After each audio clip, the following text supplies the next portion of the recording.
as it was told in the Lotus Sutra, chapter 7, the Phantom City. It was told a group of people wanted to find happiness. They didn't call it that way because they didn't know they were looking for happiness.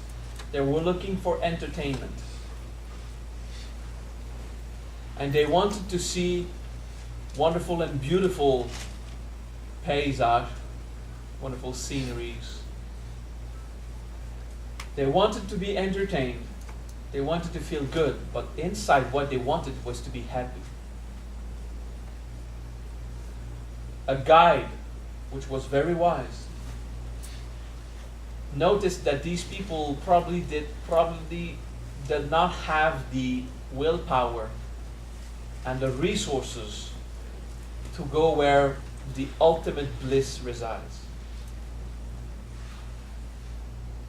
So he said instead, you're a group of tourists. There's a bit of walk, but 20 minutes from here, there's a very nice place to go. So he got them there. It was only 20 minutes of walk. They could do that. So he brought them to a place they were comfortable, and it was wonderful. But after some time, they got used to the scenery, and they wanted to be entertained even more. But what they were looking for is some kind of happiness. So I said, well, there's 1 hour of walk in, not so steep mountain, but it's hiking. It's going to be easy for you. Just 1 hour if you're patient. We're going to get there. But I mean, the marvels of this next place is so extraordinary. So they all went, and they walked for an hour. And they went there, and at this new place, they found riches and sceneries and things to enjoy much better than the first one. But a guide explained to them, if I had told you in the first place we'd have an hour and a half walk, maybe you would not have gone on the trip. Okay? So he lets them enjoy themselves, and after some point they say, there has to be something more. Oh, well, okay, it's just going to be a bit of walk, okay? We have half a day, like 3 hours of walking. It's more effort. You have to put more yourself in there. But this next city, this next place, it's like a city, and everything is so wonderful and beautiful. It's extraordinary. You really, I mean, if you enjoyed this one, it's nothing compared to the next, the one that's so far away. It's 3 hours walk. Say, well, okay, it's going to be 3 hours walk, but if it's even more than this one, wow, it has to be worth it. So they go. And each time, the guide has trained them in putting more effort, more energy in each new trip. Each time, having a period of rest to enjoy what was there. Okay? And it was not so long that he engaged them in a day long of walking in steep, accidented terrain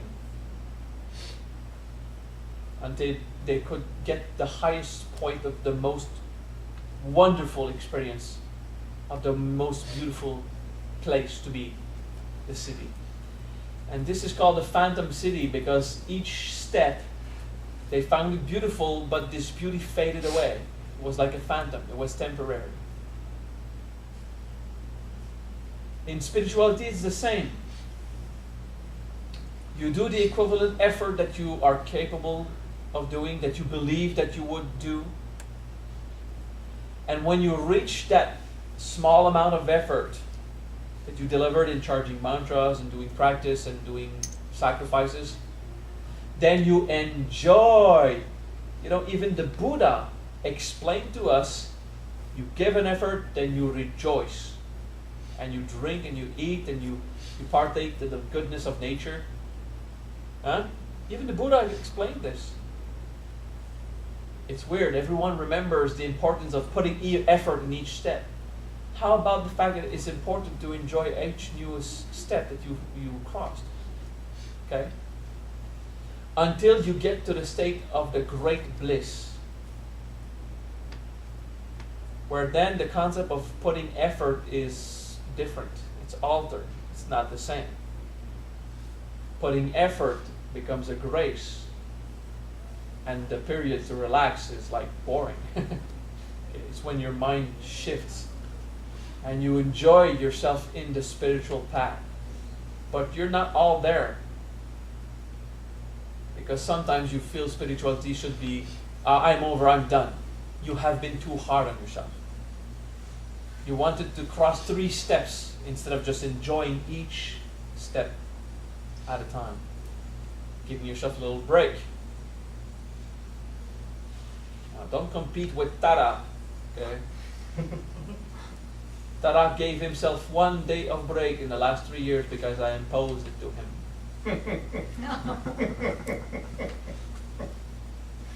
Tara, from the moment he started, was already in the enjoyment of the sacrifice. He hated fish, and the moment he found himself ready to face that kind of thing, ate fish every day for a week. We were in Spain, so the fish tastes like Simon would say, no, it's incredible that something would smell and taste that way when it was bathing in water. It was supposed to be like clean and stuff. No. Well, most Spanish fish are good, but we fell on a few cases where, probably you have to be Spanish to love it. It's cultural. But for him, our typical Canadian fish that tastes nothing, he couldn't bear it. And he started to enjoy eating the shrimps and the stuff. Shrimps, if they lived on the land, we'd sell stuff at the grocery store to kill them. Yeah. Okay? They're bugs. Okay? And just enjoyed himself eating all this stuff he couldn't even bear. And said, I'm just going to go slowly and watch in case my physical body goes sick. But I'm not going to believe in drama. In case I go sick, I'm going to prevent it now. Each new thing. And he spent the week eating fish and seafood 1 meal a day. And when he was asking me, hey, next time we're going to Spain, I want you to set a trial for me. He wants me to give him limits that he would not know how to impose it on himself, to restrain himself. And I said, okay, we're going to have you do this and this and that. For Tara, in Spain, surrounded by his Spanish students, will spend a week without talking a single word during the entire week. Not to order his food. Not to ask for help with something. Silence. It's an example. Okay? I did it for 3 weeks. I understand what it is. We're going to have Tara do it 1 week, and then the other week I'll say, well, now for Expedient means his students need him. So go and speak. Just to give you little examples of what weird stuff some advanced students will do. And if Tara doesn't have a challenge, he feels he's not enjoying himself. Now, maybe you want to contemplate one day you'll get to this point where you will be constantly pushing yourself in one area while also enjoying another. But if your ego says, oh, I want to enjoy this, bang, that's exactly what my sacrifice will be. I'll go enjoy that. Always to get the ego to participate in the wheel of sacrifice and enjoyment. So Tara is always enjoying himself, but never exactly how he wishes. And he's so powerful. So don't compete with him. I'm just telling you this to inspire you. The Phantom City is a parable to teach you that you give an effort, you enjoy. You give an effort and you enjoy. And for a teacher to understand, you have to give some homework to your students, and at one point give them a break so that it will rejoice. If you tell them, oh, just do integration nonstop for about 10 years, and you will accomplish yourself as a god in a human body. You'll be Avatar, Son of God. If I tell you this, all of you will say with arrogance, oh yeah, I'm gonna do it. And after 1 month say, life is shit, I want to take off my own life. You know? One thing at a time. Take the time it takes. And maybe even while enjoying yourself after 10 years, you can make it. You know? Just enjoy yourself. One step at a time. The fire that burned the house in the parable of the burning house was set by the young souls there in their state of being, of wanting to be happy. So nature obeyed their pure will, their pure desire, and it set fire on the house. And that produced the light of enlightenment that freed them from their causes of attachment. These are the sacrifices that we do to let go of attachments to some things. Sometimes instead of putting strain on your body, I explain to you the strain on the body, the sacrifices. Maybe sometimes you put a strain on your mind. And for 1 week, you don't permit yourself to argue about anything. You would even lose an argument just to not argue. Except if it has a too great impact on your life. Let's say you're never going to argue at work and then you get thrown out because you were blamed stuff. Well, I mean, you have to choose. Okay, keep your job. And don't have any interest. But if you just love to argue, start with 1 day, then 2 days, and 1 month after 3 days, and at one point you do 1 week, you don't permit yourself to argue about nothing. You state facts, and the moment there could be an argument, okay, and you let the other win or abuse you. If it's not going to have consequences, such as he's so happy to be right and that's it. All right, whatever, okay? It will work on your pride, okay? It's an example. Never to the point of causing suffering in your livelihood. The hardest ones are when you impose strain on your heart. I will talk about this at another time. But I am often practicing imposing strain on my own heart, my own emotional system. I put myself in false dramas that the human believes in but not the soul. And I let it work on me. And through that I find the grace of God, because it helps me remember that it's only absorption in divine states of being that will ever satisfy my heart of the real love it's looking for. And then I go and enjoy something at the emotional level that I like.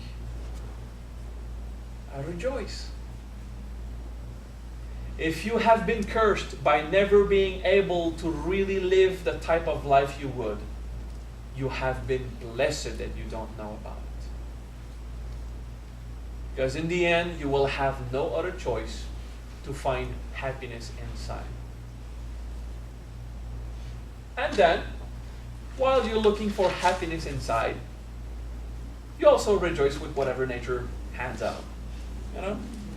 You can't have exactly what you want, but there's something that could be fun, so let's do it. Okay? With compassion, responsibility, enjoy yourself, and strain yourself. That is Atma Yoga. Okay? You produce something, an event, an experience that will deliver wisdom for the soul to gain awareness. You produce wisdom. You cause yourself to be in situation that you have to observe. And they have to be fun as much as others are not. Okay? Understand this Atma Yoga? You understand my way of teaching? You understand? She just, yeah, sure. Life in spirituality will always bring you these experiences in balance. Always. Then as a free being, you can choose always to take the crappy ones and not the good ones. Okay? You can choose.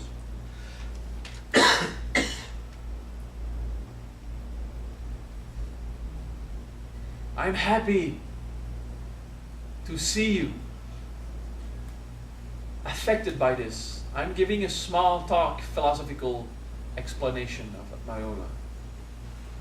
To practice your soul at gaining wisdom. To practice your soul. Atma Yoga is consciousness, causal wisdom. A practice of the soul then is to be conscious, so we're conscious, mindful. A practice of the soul is wisdom, so we observe and we allow the acquisition of wisdom, the gaining of higher understanding through experience. But there's this fifth plane, causality. To practice your soul is also to practice yourself at causing happiness, causing suffering. To you, not others. To put yourself in situations where wisdom will arise. And where training of your systems will arise. It will deliver experiences to your soul. It will also deliver conditioning to your body and your heart and your mind to participate willingly in the spiritual process instead of resisting it. Leading someone to the idea, the experience of self-realization, just leading you to the idea that it is possible is a great deal to teach. Leading you to the actual self-realization is something I cannot do. I can explain you through experiences how to get there. Then you become totally autonomous. And you can spend your entire life studying with me and still be autonomous. But at one point, you'll need to prove to yourself that you don't need me and you'll have to leave. If you do this too early, you'll just have no guide for the next step. And you won't be spending 3 hours hiking, you'll be spending 3 months hiking for the equivalent next step of bliss. Do you understand what I mean? A guide is useful until you become a real hiker yourself. Until you become a guide yourself. Until you get to that point. Okay? So don't be dependent on your guide. Don't depend on me. Don't reject me. You understand? Find a balance. And the moment this is anti-marketing. I'm telling you, drop me at one point. Okay? Stop studying with me.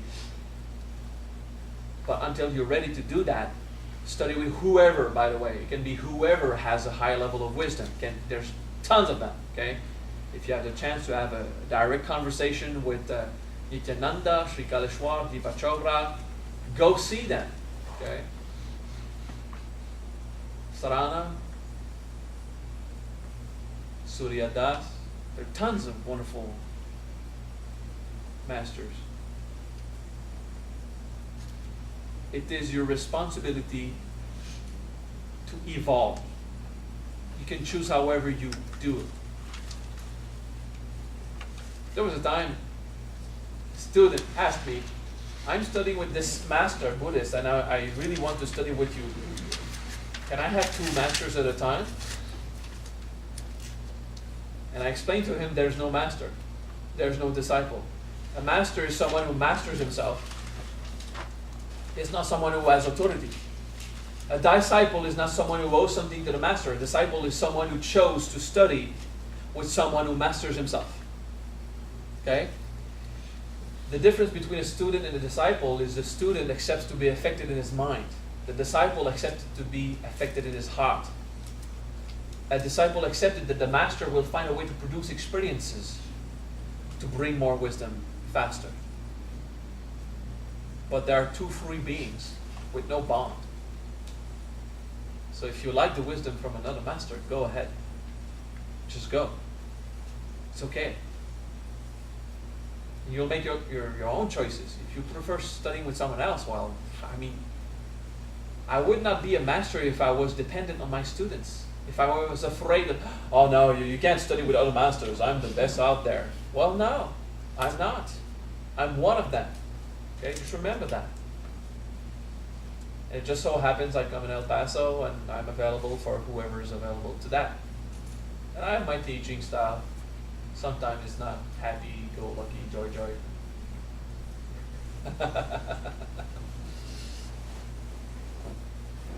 You know the Ren and Stimpy song? Happy, happy, joy, joy. Happy, happy, joy, joy. Okay, you know that? Okay. Well, some of you do. Uh-huh. So, I put the mantra Sukyanandaram on the same song. Sukyanandaram. Most of you know it, but I'm going to write it.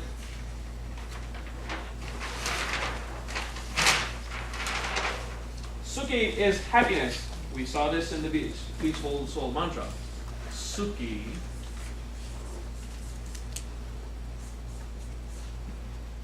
Ananda is bliss. And Ram is pleasant or pleasure, pleasing. So, various levels of experience, okay, of happiness, of bliss, of pleasure, different levels of experience of something that's cool, that we like. To have fun, to have happiness, and to have bliss, okay? So, Sukyanandaram, when the E is next to the A, it becomes a Y. So, Sukyanandaram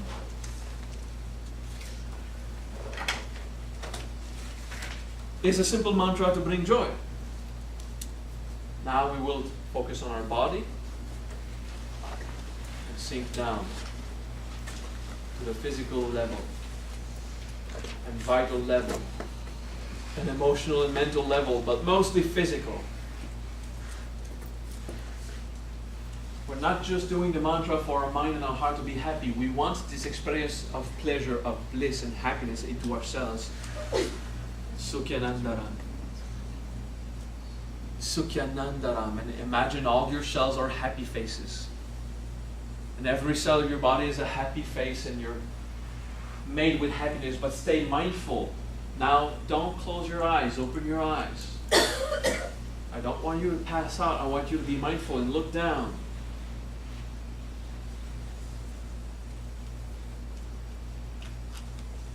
And you'll chant with me. Although you want to pass out and transcend, you will chant with me. Okay? Just 2 minutes. Sukyanandaram Ram, Sukyanandaram Ram, Sukyanandaram Ram, Sukyanandaram, Sukyanandaram Ram, Sukyanandaram Ram, Sukyanandaram Ram, Sukyanandaram, Sukyanandaram Ram, Sukyanandaram, Sukyanandaram Ram, Sukyanandaram, Sukyanandaram Ram, Sukyanandaram Ram, Sukyanandaram Ram, Sukyanandaram, Sukyanandaram Ram, Sukyanandaram Ram, Sukyanandaram, Sukyanandaram Ram, Sukyanandaram Ram, Sukyanandaram Ram, Sukyanandaram, Sukyanandaram Ram, Sukyanandaram Ram, Sukyanandaram Ram, Sukyanandaram, Sukyanandaram Ram, Sukyanandaram Ram, Sukyanandaram Ram, Sukyanandaram, Sukyanandaram Ram, Sukyanandaram Ram, Sukyanandaram Ram, Sukyanandaram. Hey! Okay? Get this? Mindfully happy. And then you do human stuff. That is it. Alright. We relax. You are passing out. Great wisdom.